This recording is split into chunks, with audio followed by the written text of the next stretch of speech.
हाँ भाई, अच्छा ठीक है, आपने बोला ये स्पेक्स रहने दो, तो इसको हटा के मैं ये वाला पहन लेता हूँ। अब सही है, बढ़िया। तो अब क्या है ना कि यहाँ तबाही मचा दी गई है। तबाही के लिए आप तैयार रहिए।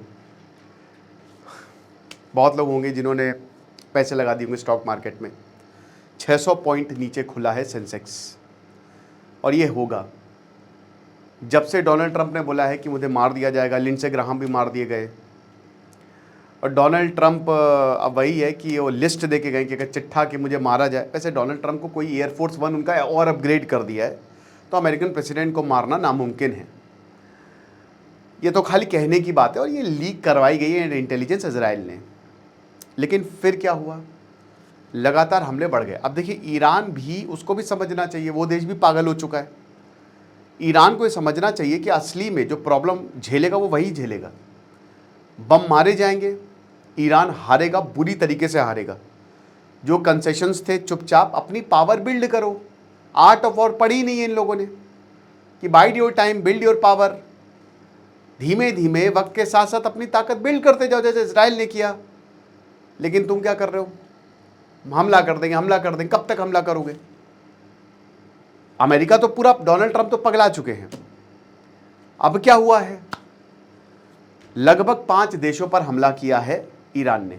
मैंने आपसे बोला था कि मारा कौन जाएगा, मारे जाएंगे यही गल्फ नेशंस, और यही हो रहा है। बात करते हैं, आशा करता हूं आप सब बहुत अच्छे होंगे। मेरा नाम है सिद्धांत अग्निहोत्री, स्टडी ग्लोस पे आपका बहुत बहुत स्वागत है। दोस्तों, आज मैं एक छोटा सा व्लॉग डालूंगा। हमारा जो ट्रैवलिंग चैनल है, जिसमें मैं इन्फॉर्मेशन व्लॉग डालता हूँ, हिस्ट्री बताता हूँ, बहुत सारी चीज़ें। तो उसमें बोला था सर आपने, तो ठीक है, आज से मैं थोड़ा सा फिर से रिन्यू करता हूँ। मैं ट्रैवल करता रहता हूँ, तो आपको बता दूंगा। तो बनारस का व्लॉग आएगा, आप देख सकते हैं। डिस्क्रिप्शन कमेंट बॉक्स में चैनल का लिंक दिया है। तो जो कॉन्फ्लिक्ट है अमेरिका और ईरान की, वो बहुत भयानक तरीके से एस्केलेट हो चुकी है। क्योंकि कल संडे है, आज संडे है, तो स्ट्राइक्स करने का दिन है। अमेरिकन फोर्सेज ने बोला यल्ला, स्ट्रेट ऑफ हॉर्मुज की ऐसी की तैसी, और इन्होंने इनके मिसाइल सिस्टम्स पर अटैक किया है। अब बात यह है कि IRGC की जो स्पीड बोट चल रही हैं, जो बहुत ख़तरनाक हैं, ट्रैक करती हैं और हमला करवाती हैं। सुसाइड बोट्स भी हैं, ड्रोन बोट्स जिनको बोला जा रहा है, कि बोट्स की तरह जा रही हैं, मतलब जो जा रही है उसमें कुछ नहीं है और जाके शिप से टकरा जा रही हैं। स्ट्रेट ऑफ हॉर्मुज बंद हो चुका है, ये हम सबको पता है। वो खुला भी वैसे नहीं था जब से युद्ध शुरू हुआ है। और दोस्तों, अब देखिए, ये मार्च से शुरू, मतलब 28 फरवरी से शुरू होते होते कि अभी जुलाई आ गया है, तो लगभग 3 महीने जो हैं, मार्च, अप्रैल, मई, जून, जुलाई, इनफैक्ट 4 महीने जो है लगभग हो गए। और ये युद्ध फिर से तूल पकड़ चुका। और मैंने बोला था कि इस बार युद्ध और भीषण होगा। तो अभी क्या है कि इन्होंने इनके मिसाइल सिस्टम्स पर हमला किया, लेकिन क्या वो तबाह हो गए हैं? जवाब है नहीं। इसकी कोई भी कन्फर्मेशन नहीं आई है कि इनके मिसाइल सिस्टम्स पर वो कितना ज़्यादा नुकसान हुआ है। हालांकि आएगी भी नहीं, क्योंकि ईरान कभी इसको पब्लिकली जारी नहीं करेगा। लेकिन ईरान का जो सदर्न पोर्ट सिटी है बंदर अब्बास, काशिम आइलैंड, वो अंडर अटैक है। काशिम के गवर्नर हुसैन तिमोरी ने बोला है कि जो एनिमी प्रोजेक्टाइल्स है, जो दुश्मन के मिसाइल्स हैं, उन्होंने आइलैंड को स्ट्रक किया है, टारगेट्स को स्ट्रक किया है। कोई सिविलियन कैजुअलिटी रिपोर्ट नहीं की गई है अभी तक। तो 1 मिनट रुकिएगा ज़रा।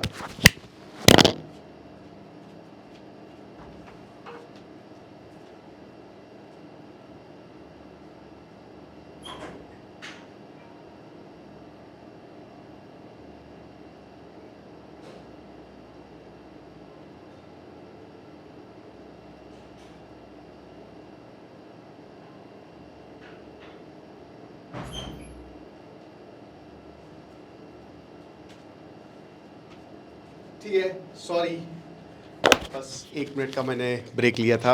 एक्चुअली मुझे लगा शायद ऑफिस में कोई आ गया है। मिलिट्री कैजुअलिटी, कोई सिविलियन अभी कैजुअलिटी जो है वो रिपोर्ट नहीं हुई है। अब ईरान ने कहा है कि देखो, हम इसका बदला लेंगे, ठीक है। अमेरिका के Central Command spokesperson Tim Hawkins ने CNN को ये बताया है कि अमेरिकन एयरक्राफ्ट ने एक ईरानियन क्रूज मिसाइल को इंटरसेप्ट किया और डिस्ट्रॉय किया है। ये 1 वे अटैक ड्रोन था। डोनाल्ड ट्रंप ने बोला है कि हम उनको अच्छी तरीके से मार रहे हैं। लेकिन ईरान ने, सबसे बड़ी दिक्कत यह है कि ईरान ने गल्फ कंट्रीज पर हमला करना शुरू कर दिया है। कह रहे कि हॉर्मोज जो है वो सबसे बड़ा फ्लैश पॉइंट है, हॉर्मोज के लिए जंग हो रही है।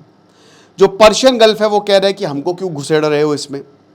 इससे पहले भी दोस्तों जॉर्डन हो गया, कुवैत हो गया, बहरीन हो गया, और देखिए अब बहुत जल्द यूएई और सऊदी अरब पे तो वैसे, हालांकि पिछली बार इन्होंने सऊदी अरब पर हमला कर दिया था, लेकिन याद रखिएगा कि हमले बहुत सारे हुए हैं। बट यहाँ जो गल्फ कंट्रीज़ हैं उन्होंने अभी तक युद्ध में हाथ नहीं डाला है, उन्होंने रिटेलिएट नहीं किया है। उनको पता है कि दिक्कत आ जाएगी, हम रिटेलिएट करेंगे तो ईरान ऑल आउट चला जाएगा। अब हमने एक महल बनाया। भाई देखो, गल्फ के पास खोने के लिए बहुत कुछ है। सबने दुबई फ्यूचर सिटी हो गया भैया, फ्यूचर सिटी, सब दुबई में सेटल हो।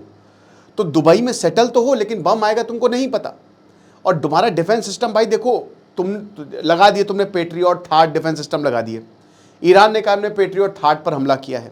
लेकिन आप एक बात बताइए, 100 मिसाइलें जा रही है, तुमने 99 रोक ली, एक भी गिर गई तो नुकसान तो भयंकर होगा ना। एक ही तो चाहिए, हजारों न्यूक्लियर बॉम्ब में एक ही न्यूक्लियर बॉम्ब चाहिए तबाही के लिए, तो जाने तो जाएंगी, उसको आप कैसे रोकोगे। तो ये इस समय यूएई और सऊदी की बहुत बड़ी चिंता है। और देखिए, गल्फ कंट्रीज में डिक्टेटरशिप है, वहां पे रॉयल फैमिलीज है। अपने लोगों को खुश करने के लिए कहते हैं कि जब आप यूएई में पैदा हुए हो तो पैदा होते ही आप करोड़पति हो, अगर आप वहां पे नागरिक हो। गजब वो कंसेशंस देते हैं, गजब।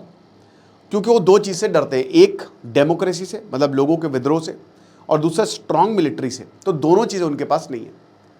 यहाँ पे अगर ईरान हमला करता है तो उनकी गद्दी हिलेगी। और ईरान ने पहले भी वार्न किया है कि हम इन रॉयल फैमिलीज़ को निस्तना नाबूद कर देंगे अगर हमारे ऊपर बात आई तो। और यमन में ऑलरेडी सिविल वॉर चल रहा है, हूतीज़ बगल में है, सऊदी अरेबिया अभी तक जीत नहीं पाया है, ऊपर हिजबुल्लाह है, प्रॉक्सीज अलग अलग जगह। ये तो बड़े प्रॉक्सीज है, छोटे प्रॉक्सीज इराक में कितने सारे इन्होंने प्रॉक्सीज खड़े कर दिए हैं, क्योंकि ईरान को पता है कैसे प्रॉक्सीज को खड़ा करना, उनको फंड कैसे देना है। तो इसलिए गल्फ की बैंड बजी हुई है और अमेरिका को कोई फर्क नहीं पड़ रहा है। इससे पता क्या होगा, अमेरिका की पावर घटेगी। जैसे पहले मल्टीपोलर वर्ल्ड था, नहीं पहले बायपोलर वर्ल्ड था, ठीक है, 1945 से लेकर 1991 तक रशिया, मतलब सोवियत और अमेरिका। फिर यूनिपोलर वर्ल्ड हुआ 1991 के बाद अमेरिका। अब मल्टीपोलर वर्ल्ड हो गया है। और अगर अमेरिका, देखिए ये युद्ध अमेरिका के पतन का कारण बन सकता है। एक ऐसा बिल लाया जा रहा है कि रशिया से तेल खरीदोगे, मेगा बिल जिसको बोल रहे, जिसको लिंडसे ग्राम ने फ्लोट किया था, कि अगर रशिया से तुमने कोई भी अगर रशिया से तेल खरीदेगा 500% टैरिफ लगेगा, 500%। हालांकि वो बिल मुझे नहीं लगता पास होगा, देखते हैं अभी क्या होता है, क्योंकि सुप्रीम कोर्ट फिर उसको शट डाउन कर देगा। तो भाई इस समय अमेरिका जीत नहीं रहा है, अमेरिका हार रहा है। उसने अपनी पूरी ताकत झोंक दी है, जीत नहीं पाया है। अगर आप जीत जाते तो डोनाल्ड ट्रंप एक विक्टर की तरह आते सामने, लेकिन आपने क्या किया, आप हार रहे हो। क्योंकि डोनाल्ड ट्रंप ने युद्ध का वादा किया और लोगों को बोला, मागा को बोला कि भाई तुम चिंता मत करो, ये युद्ध हम तुमको जीत के देंगे और ईरान में तख्ता पलट होगा। अब ईरान में तख्ता पलट तो भूल जाइए, यहाँ पे अमेरिकन्स की लाशें जा रही हैं, अमेरिकन्स के बेसिस पर हमला हो रहा है। तो इसीलिए इनकी बैंड बजी हुई है। डोनाल्ड ट्रंप को ऑफ रैम्प चाहिए था, मिल भी गया, फिर इन्होंने युद्ध छोड़ दिया। 2-3 पॉसिबिलिटी है, या तो इनको टाइम बाय करना था, जो मैं बोल ही रहा हूँ कि शायद ये वक्त जो है वो लेना चाह रहे थे, या फिर और भी चीज़ों को लेकर इनकी जो रणनीति रही है कि भाई ईरान को बस मार दो और बातचीत पर मत लेके आओ। भाई देखो, हमले से पहले भी ईरान बातचीत कर रहा था, लेकिन इन्होंने क्या बोला, नहीं नहीं हमला करेंगे, हमला करेंगे। अब फिर ये बातचीत वही रिपीट हो रहा है, साइकिल रिपीट हो रही है और कुछ नहीं हो रहा है। अभी कब तक चलेगा? सबसे बड़ा सवाल तो आपके मन में यही होगा कि हमले कब तक होंगे।